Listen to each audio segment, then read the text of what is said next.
Praise the Lord and good morning, everybody. Good morning and welcome to another Good Morning Grief devotion. It's your boy, Pastor Corey Allen Duncan Sr. So happy, so excited to have this opportunity to come to you on today and lead you in our Good Morning Grief devotion. This is the daily grief devotion that is strategically designed to help you to navigate through your grief one day at a time. What is grief? I'm so glad you asked. Grief, my brothers and sisters, it is the natural and normal response to loss, change, and transition that results in the expressions of feelings and emotions.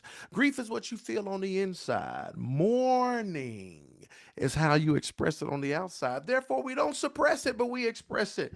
We don't ignore it, but we explore it. We don't conceal it, but we reveal it. We don't lock it up, but we let it out. And that's why we shout, "Good morning," because morning is a good thing.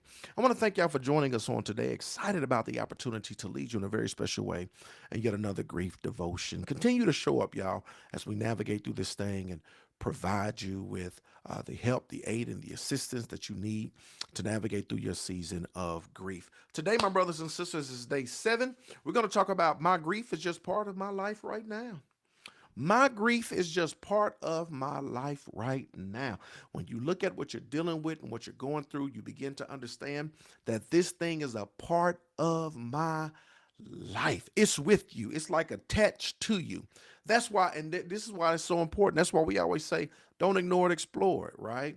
Don't suppress it, express it, because it is a part of you and it's not something that you can ignore, right?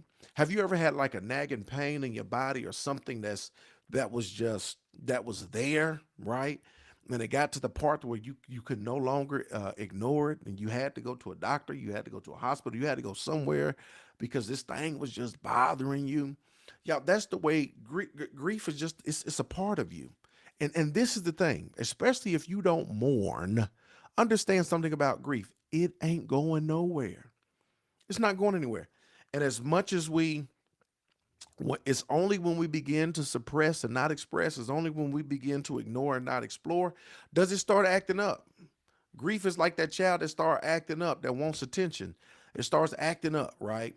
When a child, I worked in all school systems all my life, from high school to elementary to junior high, been there, done that on every single level. Work with college key, all of that type stuff. And a lot of times you find out and discover when kids are acting up, there's a greater problem. They're trying to get your attention, right? There's something else that's going on. And y'all, that grief, right? That grief, when we ignore it, don't explore it, it's like a little kid. Oh, it's going to start acting up. It's going to start oozing out. It's going to start coming out in various ways, right? Because we are ignoring it, and it's yelling, it's screaming for our attention because it wants to be explored, right? It's so important for you to know. So let's navigate through this, y'all. Here it is. My grief is just part of my life right now. Let's talk about it. I have many commitments and things going on in my present life. While I sometimes wish I could, I can't pause everything else in order to exclusively grieve and mourn. We have so many things going on in our life right now, and it would be wonderful if we could just pause life and just go on a 1 year sabbatical and spend every day and every week and every month just mourning. That would be wonderful if we had no other obligations but to go to the beach or to travel or to do whatever we wanted to do for a year and more. Wouldn't that be wonderful? When you look at most jobs, bereavement policies, most of everybody gets 3 days. If somebody dies significantly, you might get 3 days or a week. Then you got to use your vacation time, your personal time. And then some places will allow you to use other coworkers. They'll donate you a day of this, that, and the other. But y'all, most places you're going to get 3 to 5 days. I'm talking about lose your mother, 3 to 5 days back at work. Lose your 3 to 5 days back at work. Lose a child, 3 to 5 days back at work. Which I'm really looking forward to an opportunity to even bring some awareness into corporate places that relate to grief, because people don't have an understanding of it. It's hard for me to deal with the biggest loss of my life, right? And then you want me to come back in here in this place and you want me to be fully functional. You want me to be fully functional, right? You want me to be present when I just lowered the casket of my loved one in the ground not even a week ago. I'm still trying to process what happened. And you want me to be fully present and profitable for this company, right? Yeah, we're gonna bring some awareness to it. So it's difficult. It would be wonderful. We could take off a month or a quarter or a year, but the reality is, right? The reality is we got many commitments. We got a lot of things going on in our life, right? Sometimes we wish we could just, but we can't pause everything else in order to exclusively grieve and mourn. All right, we lost a child. We still got two, three other children, and we don't want to fully neglect them. And they're gonna have to eat, right? And they still got activities, and we got to run them to, right? And so it doesn't stop, right? It doesn't stop. So what do we do? How do we handle this? How do we deal with this? Yet, understand this: too much additional stress in my life can make my grief journey overwhelming. That yes, I understand. I still got commitments. There's things that I still have to do in order to function, in order for the house or my family to function, right? Yet I also got to understand that too many commitments, guess what? It can make my grief overwhelming. That if I do too much, if I got too much going on, it can make it overwhelming to the point to where I cease to function and I can't function, right? So what's the answer? So I'm open to offloading extra commitments for the time being. I'm open to offloading extra commitments for the time being. In other words, there are some things you might have to offload. There are some things you may have to push. There's some commitments you got to keep. I know, but there are some things you might have to push pause on as you navigate through this season. Depending on where you are in your grief journey, depending on where you are as it relates to mourning, right? There are some things you might have to offload. There are some things you may have to push pause on.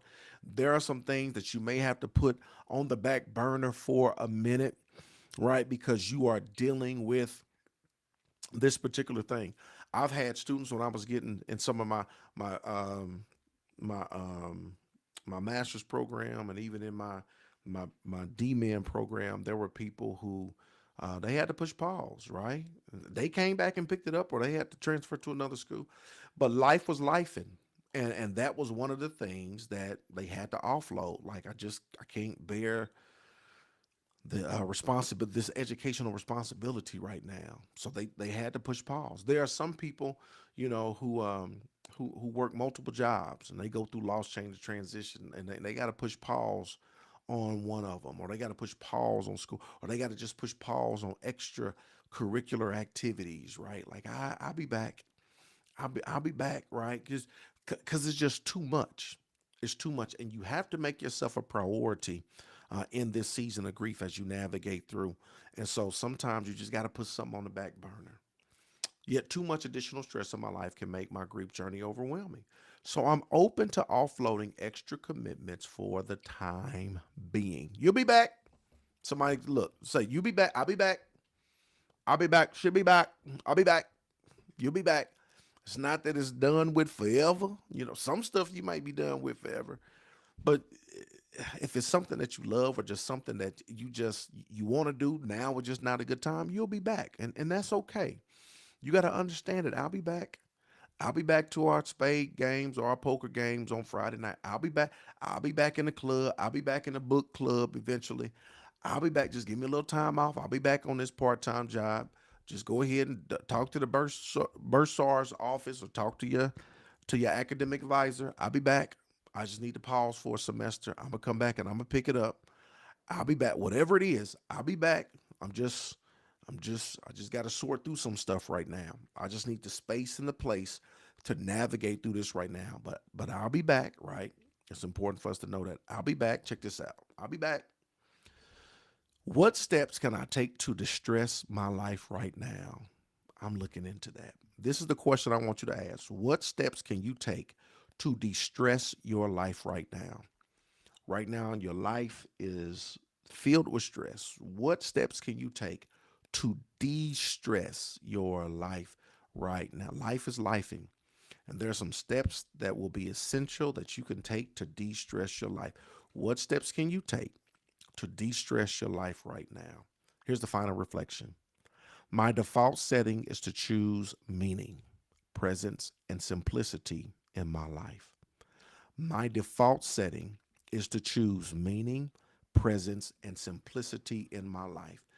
This is a good tool for you to use in this season of your life. You need to choose meaning, presence, and simplicity. Meaning, presence, and simplicity. Things that are meaningful, right? You need to choose presence, things that you can show up for, just show up for yourself, and simplicity. I need things to be to be simple. I need simplicity in my life right now. And anything that complicates the meaning, the simplicity, or the presence right now, I need to distress myself from it, right? What can I do to choose that in my life right now? Today is day 7 of our grief devotion. My grief is just part of my life right now. I want you to know I'm rooting for y'all. I'm praying for y'all as y'all continue to navigate through this season of grief. We gonna make it. Just show up every single day. Thank you for letting me be part of your team. Thank you for allowing me the opportunity to lead you in the most loving way through another grief devotion. I look forward to this every single day. So I'm gonna see you tomorrow at 8 a.m. Same time, same place as we navigate through another grief devotion. I love y'all with the love of the Lord. We out. Let's go.